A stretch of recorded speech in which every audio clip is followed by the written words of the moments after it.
Và như vậy là chào mừng các bạn tới với một quốc gia mới, chào mừng các bạn tới với Palau, một quốc gia nữa ở khu vực Thái Bình Dương. Và đây là một quốc gia khá đặc biệt, bây giờ chúng ta sẽ đi khám phá ngay bây giờ. Để tới được Palau thì các bạn có thể bay từ Đài Loan hoặc bay từ Philippines.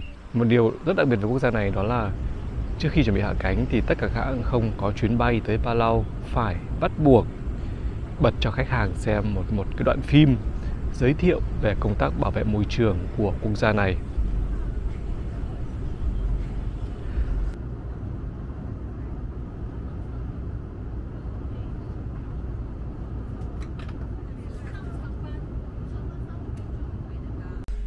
Và sau khi các bạn hạ cánh xuống sân bay ở Palau rồi thì các bạn sẽ được đóng một cái dấu. Đó là cái dấu gọi là Palau Pledge, là một cái dấu có thể tạm dịch là lời tuyên thệ Palau. Nội dung của nó là với tư cách là một khách du lịch tới Palau thì các bạn phải có trách nhiệm bảo vệ môi trường, gìn giữ cảnh quan ở đây. Và cái dấu này sau khi nhập cảnh sẽ được đóng vào hộ chiếu của các bạn và các bạn phải ký vào cái lời tuyên thệ đó. Đây có thể nói là cái dấu nhập cảnh đặc biệt nhất mà mình đã từng có trong hộ chiếu, và cũng là một cái gì đó rất là đáng nhớ về Palau. Lời tuyên thệ của Palau là một ý tưởng không tệ đúng không các bạn? Và lời tuyên thệ luôn nhắc nhở các bạn phải gìn giữ môi trường khi tới Palau.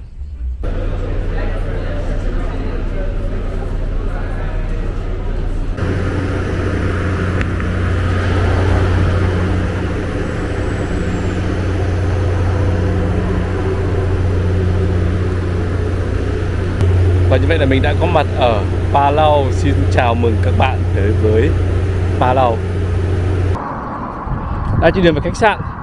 Từ sân bay đến khách sạn khoảng tầm 8 cây số. Tuy nhiên đi không cảm thấy xa lắm tại vì không khí trong lành, phong cảnh tuyệt vời, thoáng đãng.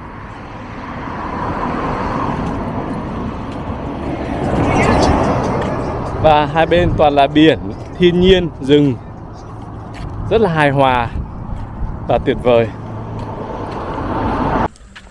Ở đây cây cối rừng rậm rất là nhiều, mặc dù là xung quanh đây có người dân sống, nhưng mà có cảm giác là ở đây vẫn còn khá là hoang sơ. Thì các bạn thấy xung quanh đây toàn rừng rậm, đồi núi, và rừng rất là rậm nữa, rất là nhiều cây cối.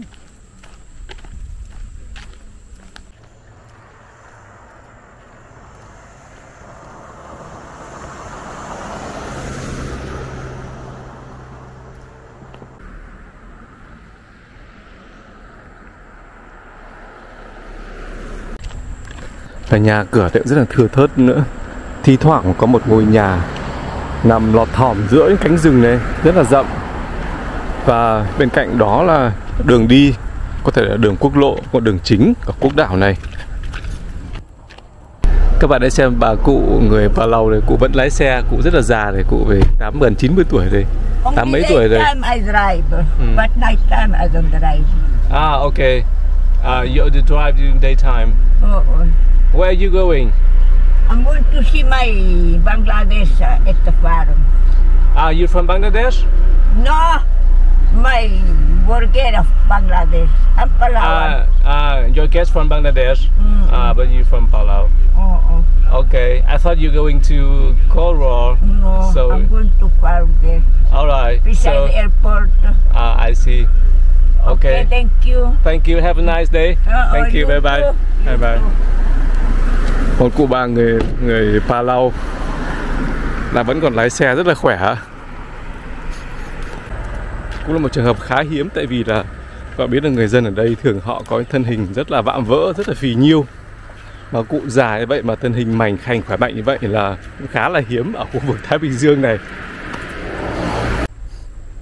Đường phố đây rất là thoáng đãng, sạch sẽ, tại vì có nhiều cây xanh.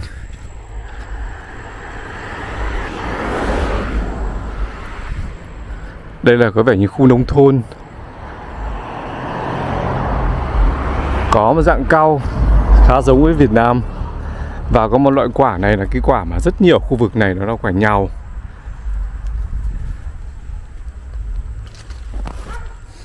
Nông thôn có gì đó rất là thanh bình.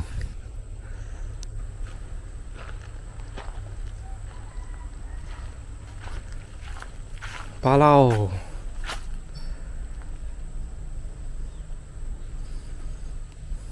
Và như vậy là để đến đây mà cụ thể hơn nữa là để được nhập cảnh vào Palau này, các bạn phải ký một cái lời thề, phải đưa ra một lời tuyên thệ rằng các bạn phải tuyệt đối chú tâm vào việc bảo vệ môi trường trong thời gian các bạn ở đây. Và ngoài ra khi tới sân bay, các bạn còn sẽ được nhận được một cái danh sách những việc làm và không nên làm trong thời gian ở đây với tư cách một du khách. Đây là một điều theo mình nghĩ là rất là hay và cũng rất là đặc biệt về quốc gia này. Và không chỉ có khách du lịch tới đây phải ký cái bản cam kết là phải giữ gìn môi trường, bảo vệ môi trường, mà người dân bản địa ở đây mình thấy là họ cũng rất là ý thức trong việc bảo vệ môi trường và cái giữ gìn cái không khí trong sạch ở đây. Vì đường xá ở đây tất cả mọi cái đều rất là sạch sẽ, không có rác gì cả. Một điều mà làm mình rất là ấn tượng về Palau. Có một điều Palau rất là giống Nhật Bản, đó là ở đây trên đường phố không có một thùng rác nào để các bạn có thể rác. Ví dụ như mình vừa mua một cái gì đó siêu thị để ăn xong rồi bây giờ còn cái vỏ, bây giờ muốn vớt đi mà không thể vớt ở đâu được, tại vì đơn giản là ở đây không có một thùng rác công cộng nào cả, hoặc là ít nhất là cũng chưa tìm thấy một thùng rác nào ở đâu cả. Mọi thứ ở đây đều xinh xắn, ngăn nắp và rất là quy củ. Ở đây là bưu điện của Palau. Bưu điện có cờ của Mỹ bên cạnh nữa. Cũng là điều dễ hiểu, tại vì Palau là một trong những nước thân Mỹ. Và các bạn biết không, Palau cũng là một trong những quốc gia mà không có quân đội. Do vậy trong trường hợp mà có chiến tranh hay có một điều gì đó xảy ra chẳng hạn ấy, thì Mỹ sẽ là quốc gia đứng ra bảo hộ cho Palau. Có nghĩa là lính Mỹ sẽ tới đây để bảo vệ nước Palau. Các bạn thấy đường phố rất là sạch sẽ, ngăn nắp. Và bên cạnh này là công viên, cũng nhỏ nhắn xinh xắn thôi và cũng rất là chỉnh chu. Không hề có một chút rác rưởi nào cả.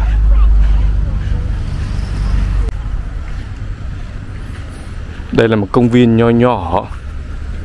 Còn bên kia là những khu chợ hoặc là những khu bán hàng rong. Chúng ta thử tìm hiểu xem là bên đấy có cái gì. Đây là những người dân bản địa, họ ra đây họ đã đúng tụ tập. Hello. Đây có thể là cái cửa hàng bán đồ ăn, bán cà phê và một số đồ ăn vặt. Không có gì nhiều cả. Đồ ăn rất là đơn giản thôi. Một vài món ăn người ta đã làm sẵn. Có sắn rồi là có vẻ như là thịt gà chiên.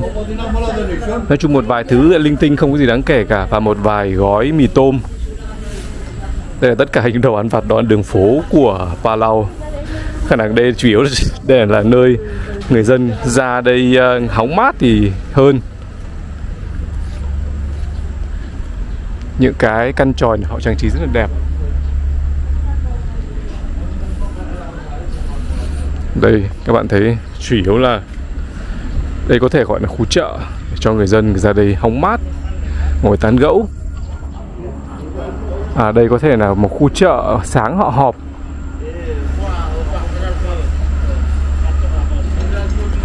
Họ bán hoa quả, mấy cái sản phẩm lương thực ở đây.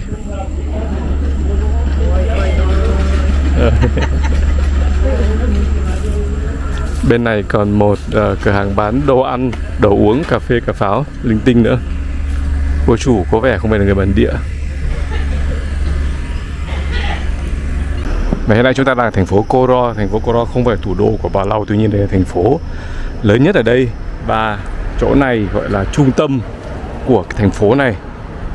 Trung tâm chỉ có một con phố chính và một vài cái cửa hàng. Không có gì nhiều cả, rất là đơn giản. Ở đây có rất nhiều người nước ngoài sinh sống, chủ yếu là người Philippines, người Trung Quốc hoặc người Đài Loan. Do vậy mà cũng không có gì ngạc nhiên khi ở đây có rất nhiều cửa hàng bán đồ ăn Trung Quốc.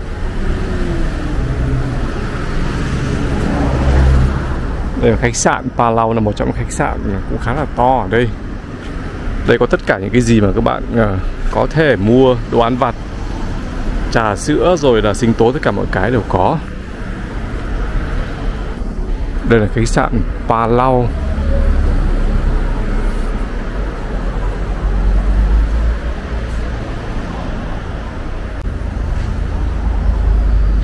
Hay rất nhiều quán ăn của Trung Quốc, nhà hàng, quán xá của người Trung Quốc.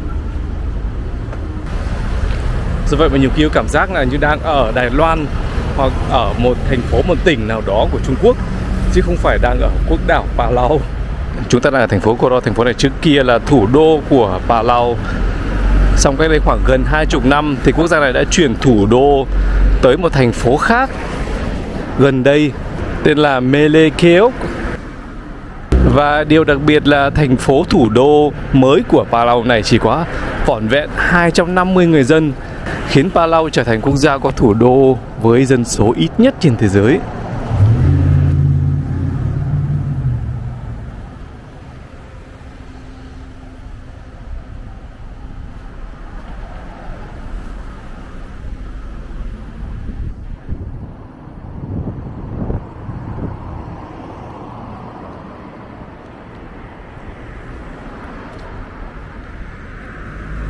Ở Palau người dân cũng nhai trầu này, các bạn thấy đấy, họ cũng bán ở trong các siêu thị.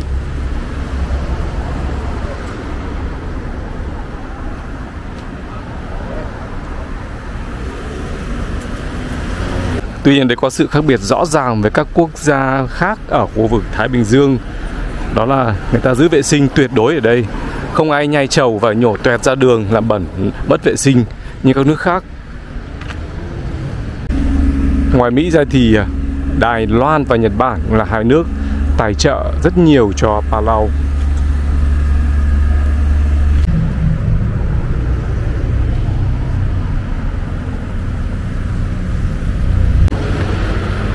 Đây có rất nhiều các dự án hầm và hầu như tất cả các dự án đều được tài trợ bởi chính phủ Đài Loan hoặc chính phủ Nhật Bản.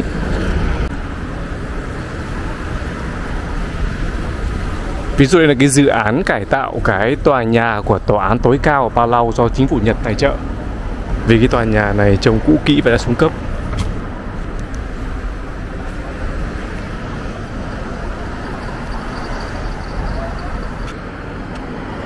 Và bây giờ sẽ chỉ cho các bạn thấy một cái điểm độc đáo trong cái vấn đề bảo vệ thiên nhiên ở Palau này. Đây chúng ta đang ở trên một con phố chính, còn ngay bên cạnh đây là biển ở đại dương.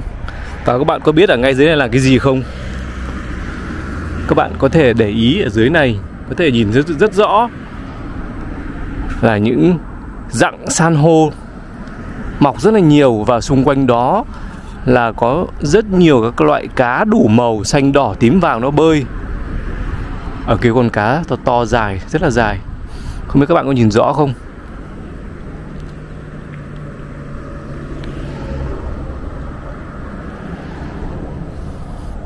Cá nhỏ thôi, để ý kỹ mới thấy đủ các loại màu. Thế mới thấy rằng công tác bảo vệ môi trường ở đây và ý thức của người dân Palau tốt như thế nào. Ví dụ những cái nơi mà san hô rất là gần bờ thế này có thể lấy xuống lấy một cách dễ dàng mà họ vẫn duy trì được, chứng tỏ là họ bảo vệ môi trường rất là tốt. Cơ sở hạ tầng cho du lịch ở Palau cũng khá tốt, khách sạn, nhà hàng ở đây cũng rất là nhiều, mặc dù giá cả có hơi đắt. Tuy nhiên Palau không có nhiều điểm để thăm thú về mặt văn hóa truyền thống, mà chủ yếu khách du lịch đến đây để đi lặn, vì biển Palau có những khu lặn được coi là xếp hạng nhất nhì thế giới, rất là đẹp.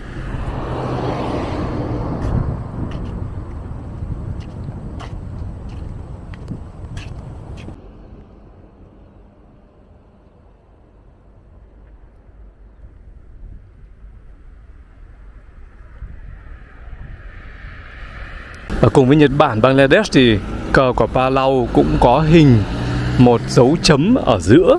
Như vậy là ba nước này có một mẫu cờ giống nhau, chỉ khác nhau về màu.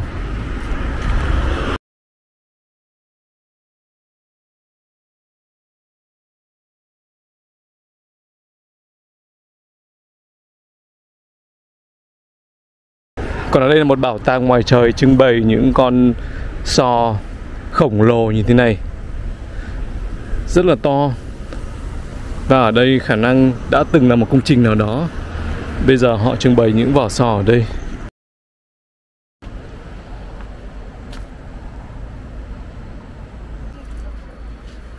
This is coconut crab. Coconut crabs. So you can catch it here in Palau. No, it's for doesn't catch for Palau. Is this people? From Palau. Yeah, from Palau. Wow. but the Palon catch and come here and selling Mm-hmm. and both buy. Okay, so on which island? Yes, yes. For 1 pound, $78. $78 Yes, for 1 pound. So this one is This one will be almost 4 pounds. 4 pounds. Yes. Wow, so more than $300. Yes, yes. Wow, But then very expensive. very expensive. Have you tried it before? Have you tried it before? Yes, sir. Yeah. Yeah, yeah. Delicious. You good? Yes, yes. Good. Wow, very impressive. Yes. I've never seen something like this. Wow, this is great. Can you show me the other side? Wow. Can you put with it? Wow. Sure. Thank you very much. Thank you very much. Rất ấn tượng với con cua vậy. Con cua đấy tên theo đúng nghĩa dịch ở đây là con cua dừa. Một loại cua mà thật lòng mình chưa nhìn thấy bao giờ cả. Không biết là Việt Nam mình có không. Ở Palau các bạn thấy đấy, biển rộng mênh mông ở đây rất là nhiều. Nhưng là giá khoảng tầm 350 đô, khoảng tầm gần 9 triệu tiền Việt mình. Thôi đợi bao giờ trở thành đại gia rồi vào ăn thử sau. Ở Palau như các bạn biết thì là bốn xung quanh đều là biển và hải sản đây thì rất là nhiều. Mặc dù là có hơi đắt một chút. Đây là quang cảnh biển ở trong thành phố Koro này. Có gì đó giống Đồ Sơn. Bốn xung quanh đều là biển rất là đẹp, sạch sẽ nữa. Ở đây cũng có một vài bãi biển nhưng mà không có người tắm mấy. Bên cạnh biển là rừng, các bạn thấy nước trong xanh rất là đẹp.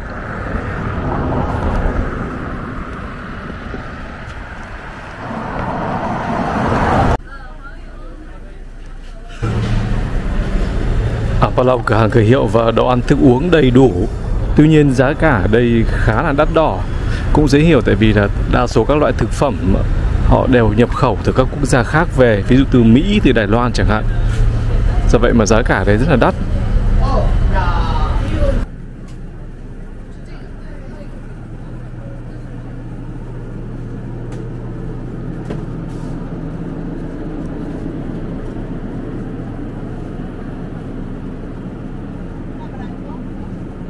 Đồ ăn vặt hoặc đồ ăn đường phố không có nhiều lắm. Đây họ bán một vài cái món ăn rất là đơn giản, có vẻ không phải đồ ăn của bản địa. Và ở đây còn một món, đó là món nem của Việt Nam.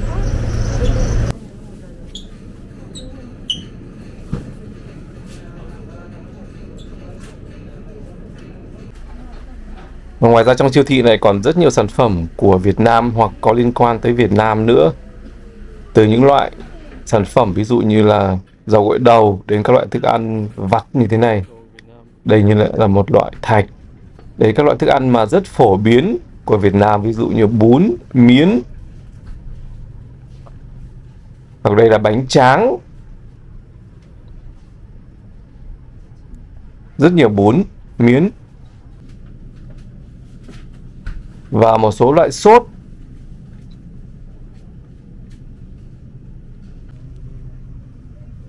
Đây chắc chắn là một loại sản phẩm của Việt Nam. Bột bánh cuốn, bột năng. Chung là rất nhiều sản phẩm của Việt Nam có mặt ở đây. Và cả những sản phẩm mà rất nổi tiếng của Việt Nam nữa. Các bạn hãy xem đây, ví dụ như là cái sản phẩm này, cà phê. Có vẻ như cà phê Việt Nam rất là ưa chuộng ở đây.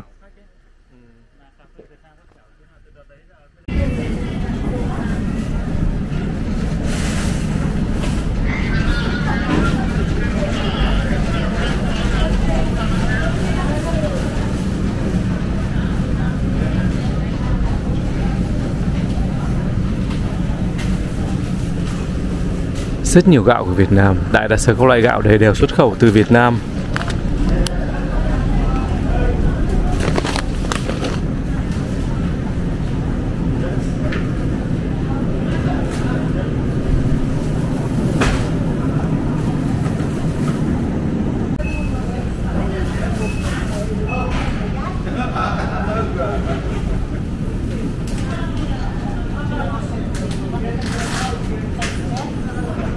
Đặc biệt là siêu thị này có rất nhiều mít.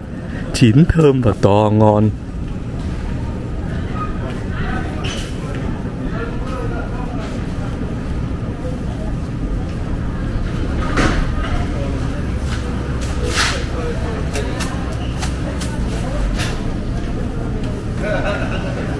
Và sau mấy ngày đây thì đương nhiên là ngày nào cũng phải ra siêu thị để mua đồ ăn.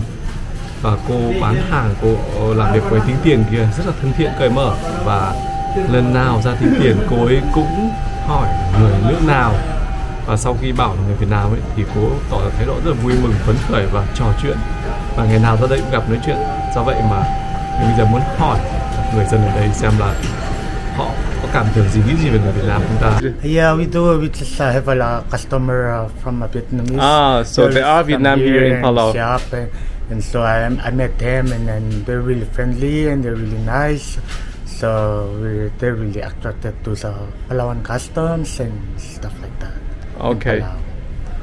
Do you know how many people from Vietnam are there here in Palau? Right now, I just knew that there were like almost 10. Almost 10. Only 10 people here. Almost 10 people, but I haven't go through how many people here in Palau. But I just met them. They're all ladies here in Palau, but I don't know there's a guys or a man or someone here. Okay. Yeah. Because I'm trying to find some Vietnamese people to talk to here in Palau. So I think I will find some. So what do you think about Vietnamese people? Well, I think we do have a same custom. We're like a Pacific Islands. We're in the same region in the global.